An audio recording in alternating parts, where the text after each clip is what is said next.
Bonjour, bonsoir tout le monde. Non, pas c'est Daphné Valsin et vraiment son grand plaisir pour moi avec vous encore aujourd'hui pour nous parler de petit cause ça qui moi je pense qui est intéressant nous tous les deux à faire livre seulement.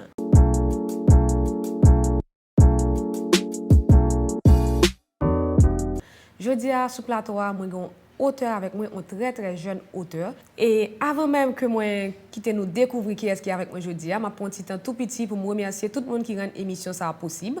M'a remercier Fondation Barbancourt qui c'est sponsor officiel émission ça. Moi j'ai tout Lunetterie Belle Optique, moi j'ai Marc Panas, Magasin Mikado, Porc Pierre-Louis, La Classe Boutique, La Moumous et Gaël Alexis qui toujours fait maquillage. Donc c'est tout le monde ça avec un paquet de l'autre encore que je ne peux pas citer qui permettent que l'émission soit possible, qui permettent que moi sois là avec vous pour nous parler de livres.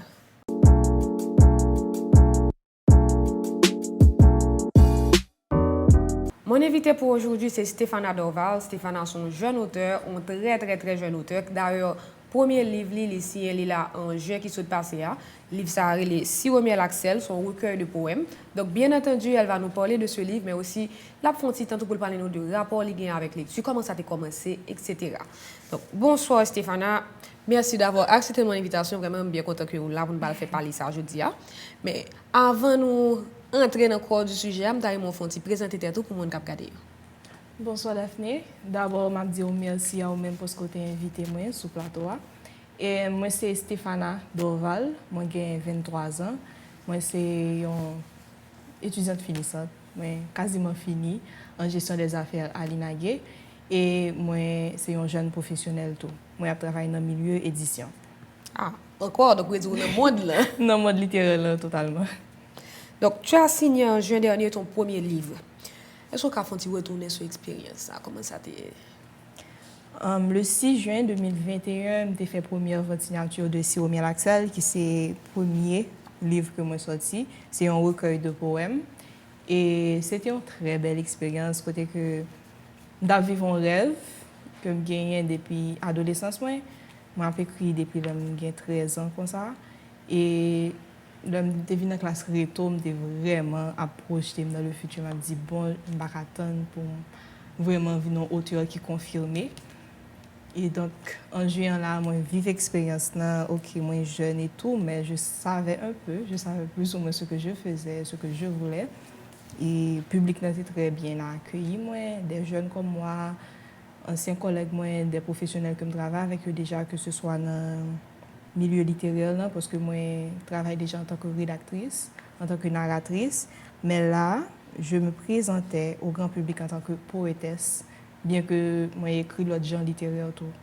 Mais quand vous voulez écrire un livre, commencer à écrire un livre à la caille, publier, il y a un paquet de bagages qui passent entre temps, un paquet d'étapes pour franchir. Et là, dans l'émission, ça très souvent, nous toujours font miser sur l'étape pour nous, pour un monde qui a regardé là, qui lui-même, il conseille de manuscrits tout la caille, il t'a aimé qu'un jour tourner le livre, il t'a aimé qu'on nous-mêmes qui réussit à faire ça, qui sont faits. En fait, je dis là vraiment, c'est tout un processus. Parce que c'est pas juste décider que moi, tu as aimé un auteur publié et que ça fait.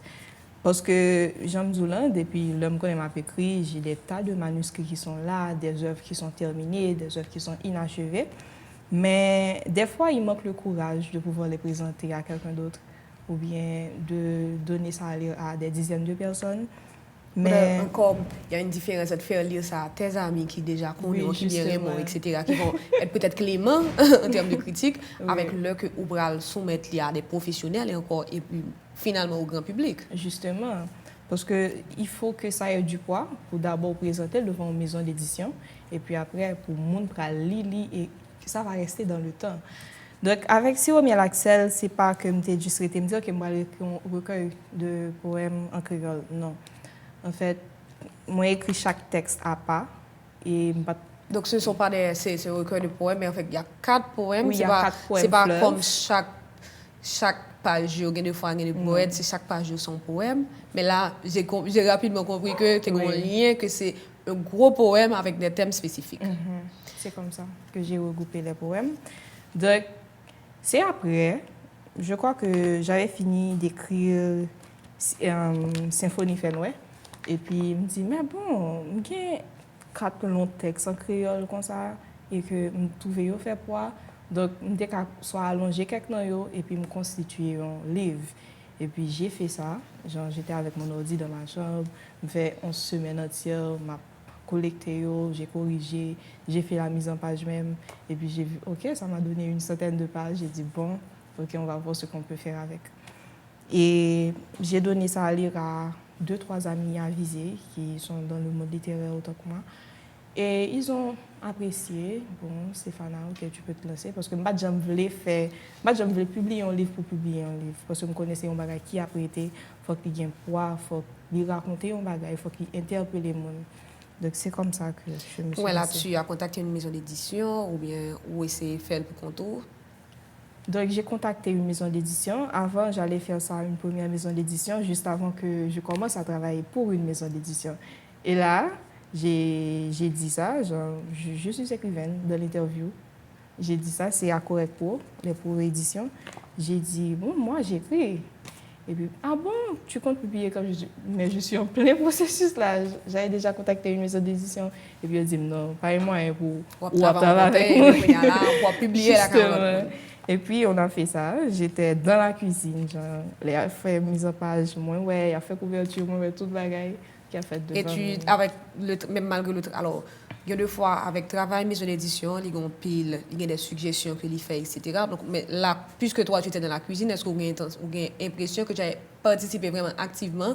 C'est pas comme si on va assister à ça que privé, parce qu'il y a des fois, on coupe des choses, on propose de couper des choses. Donc là, tu étais là. Et il y a des décisions d'un choix de page de couverture là. Est-ce que vous-même, vous avez participé activement? C'était ton idée? Oui, c'était mon idée parce que, en fait, j'avais demandé à mes collègues, s'il vous plaît, séparez auteur là, de cliente là.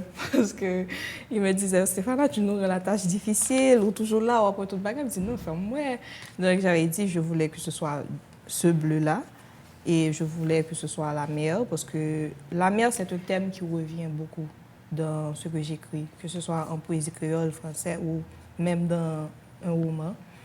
Et le bleu, là, c'est ma couleur préférée. Tout, et la mer, ça représente Haïti pour moi. C'est un élément, on peut dire, qui décrit tout. Non, mais là, vous publiez le premier livre et son recueil de poèmes. Pourquoi avoir fait choix de ce genre littéraire? Parce que d'après, vous se dit là d'ailleurs que vous écrivez dans l'autre genre. Les gens s'attendaient franchement à ce que je sorte un essai ou un roman, quelque chose comme ça. Mais c'est la poésie que je pouvais produire en cette période-là. Comme c'était pourquoi le créole? Pourquoi le créole? J'aime beaucoup le créole. En fait, depuis 2020, je crois, on a fait une sorte de promotion pour le créole pour me dire que créole là, nous pas supposé mettre le derrière comme ça et qu'à chaque fois on a parlé de lui en tant que langue qui est vulgaire. Alors que quand tu dis quelque chose en créole, j'en sonne dans nos oreilles et pas que les vulgaire, mais juste que les clair. Nous pas passer par plusieurs chemins. Donc j'avais fait l'expérience de lire plusieurs livres en créole, des romans, des poèmes, des livres que j'avais achetés pour mettre dans ma bibliothèque. Et je me suis dit, bon, je vais me lancer un défi d'écrire en créole. Déjà que j'étais en train de travailler sur un... Je ne sais pas si tu as entendu parler de Boyo, Haïti en 30 jours, le film documentaire, c'est moi qui ai écrit la narration. Donc j'étais en train d'écrire ça et tout se faisait en créole. Donc là, je produisais plus ou moins en créole. Et quand j'ai écrit les textes là, j'ai dit, bon, ce serait quelque chose là de publier mon premier livre en créole et ça compte beaucoup pour moi. Genre, on a 2 langues officielles, mais le créole, là, ça réunit tous les Haïtiens. Ouais. Bon, pour les gens qui ne connaissent pas, bon, si Romiel Axel, son recueil de poèmes, nous répétons ça, il est divisé en 4 gros poèmes qui ont chaque un titre. Mais il y a une qui est les Camélons, côté qui va parler de sentiments pour une zone dans le pays. Et c'est justement une zone qui est dans le sud là, comme côté que va parler que ou un lien avec Maniche par exemple, des zones qui vraiment très touchées après séisme. Ou même en tant que, bon, je sais que les poètes justement ont toujours exprimé sentiments. C'est toi, c'est avec quel sentiment que tu vis ça? Est-ce que vous avez réussi à coucher des bails sur papier depuis ça pour parler de... Non, je n'ai pas pu. Ça passait. Ok, je commence. J'avais écrit le texte, Camélon. C'était là depuis en 2018, 2017, je pense.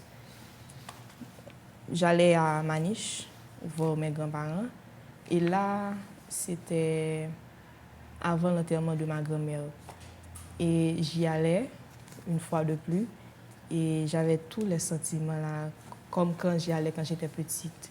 On était dans le bus, on était contents, genre, OK, on va à la rivière bientôt, on va voir nos grands-parents et tout.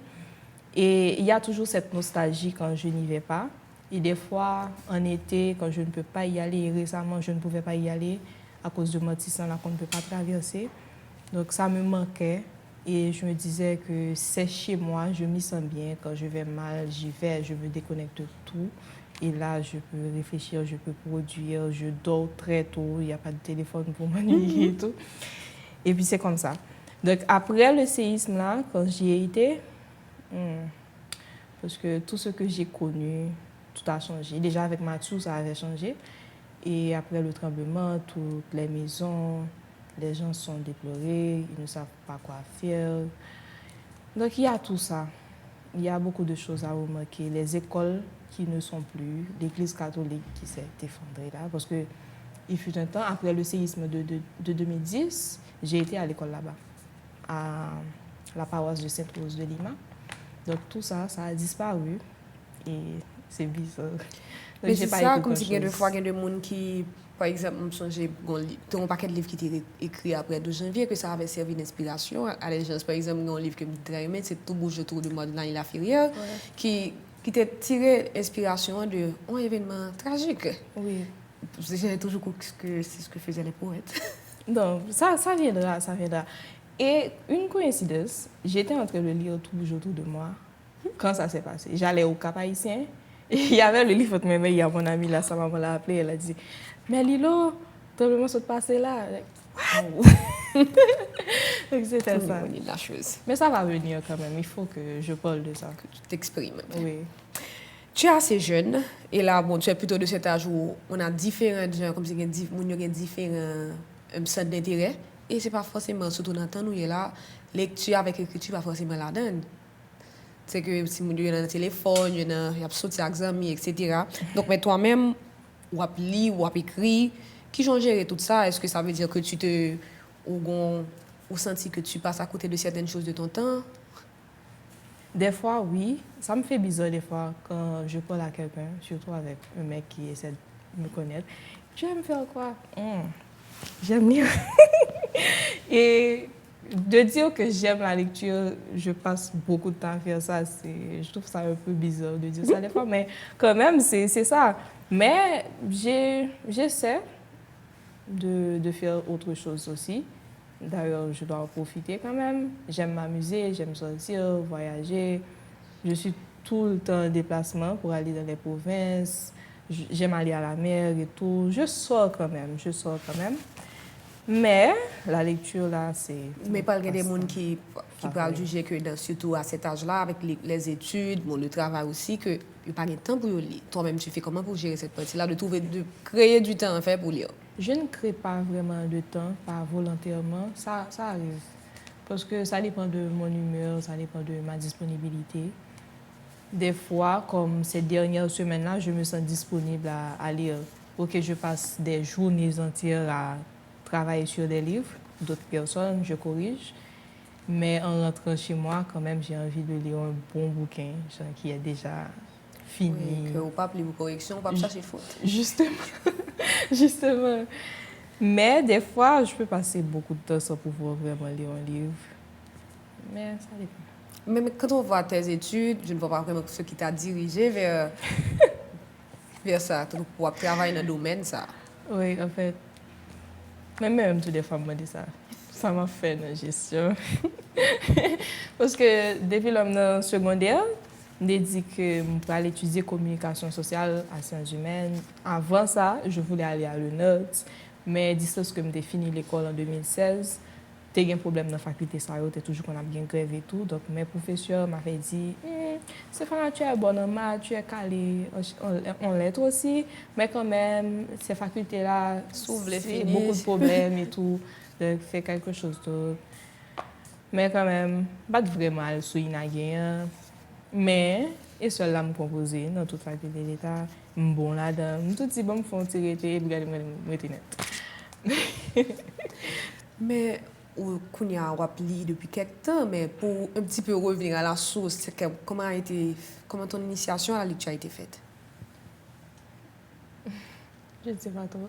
Il y a ma maman et mes tantes qui me rappellent toujours que des petits malices. Dès que j'avais 3 ans, 4 ans, à peine que ma langue kindergarten, dès que tu as fini toutes les petits malices, bien bonnet. Pas comme si tout le monde y a bon page, je dis ok demain, ou lit ça, mais moi je lisais tout comme ça. Et puis ma maman, elle est jardinière jusqu'à présent. Et elle avait beaucoup de livres d'enfants à la maison. J'ai aimé l'histoire, 3 petits cochons, t'es comme l'autre histoire encore. Donc, je cherchais toujours ce livre-là. Maman, je veux lire telle histoire, cherche-moi ça, je trouve pas le livre. Et puis, quand elle me ramenait de l'école, il y avait les bouquinistes, des livres là dans la rue. Ah Oui, il y avait toujours, manuellement m'acheter livre, jusqu'à ce que je grandisse. Ok, à chaque fois, on me donne des livres en cadeau. Je m'inscrivais à la bibliothèque, j'étais à Monique Calix, à la Focale. Et après, j'étais toujours dans la bibliothèque de mon école. Très tôt, je me plaisais à lire les livres de la littérature haïtienne. Et quand mes amis allaient lire Harlequin ou bien je ne sais pas trop, je trouvais que c'était un peu plat. Donc j'allais dans les rayons de la littérature haïtienne et là, je lisais beaucoup. Et je pense que c'est ça qui fait que je viens plus profondeur, je viens aimer ça au plus parce que là, je lis un livre que c'est un écrivain là, qui écrit, il a parlé de Rio, de culture pays, ça c'est me retrouver, me connaître ça. Mais il y a des gens qui lisent par contre pour voyager, donc ça veut dire sentir que n'ont pas envie de passer la carrière, parce que vous après trouver dire que bon, les histoires qu'on raconte, c'est des histoires que je vis déjà, et si je veux m'évader un petit peu, faut que mal sache de l'autre côté. Pas essentiellement des histoires qu'on vit déjà ou bien qu'on a vécues, c'était plus pour me comprendre, une série de bagailles. J'étais une adolescente. Donc parce que dans le moment, il n'y a pas de monde, surtout de notre génération, qui a dit comme ça que bon, il n'y a pas les livres haïtiens. Et c'est une fierté pour certaines personnes de le dire. Moi, je savais ce que je pouvais faire, ce que je voulais faire avec ma plume. Moi, je voulais juste écrire pour écrire. Je voulais raconter le réel haïtien, moi. C'est ce que j'avais décidé de très tôt. Donc, je voulais voir un peu ce que les autres ils disaient. Je voulais apprendre de ma culture, du vaudou, du social haïtien, des politiciens. Donc, je me plaisais à lire Gary. C'est récemment là, que je lis Lionel Touyo et Dany. Donc avant, c'était plus les autres, là, Marie Vieux-Chauvet? Non, c'est Liania. Ancienne.